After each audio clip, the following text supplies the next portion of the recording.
ke wannan har satomi yanda a wanda satomi ya miki don uwarki don gusun uwarki don gusun uwarki ke satomi abun wasa ne a garin nan kai don gusun uwarki me za ta ce mai me za ta ce mai kin je gaban shi kin je yaushe za ki je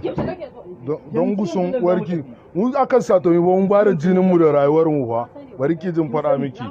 duk wani namiji wanda ya kai namiji ba a ranar sai Allah ƙarya yake don gusun uwarki magana kuna tare bai taso ba idan mutum ya mare ba wai hoton shi zaka zo ka kai wai kai fosin fa duniya ne fa kina neman abu a wajen shi da kin tafi da kanki don gusun uwarki mutane nawa suka gani wallahi ba mutane da yawa ba suka gani ko wanda lawal wallahi ba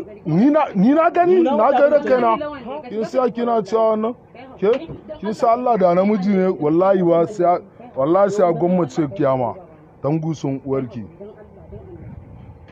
sai gwammace kiyama wallahi satomi me zaki ke Fadila yanda na ɗauke ki fa na ransa yanda na ɗauke ki ba karamin ɗauka na muke ba ni ban taba kawo cewa ke zaki ki wurin da ya nuna mun sono a mashin asilera mu ɗauke ki ke wannan sono amma ke kwata ba ki duba wannan abu ke mace ne ba kin san rayuwar da ake ba wannan barta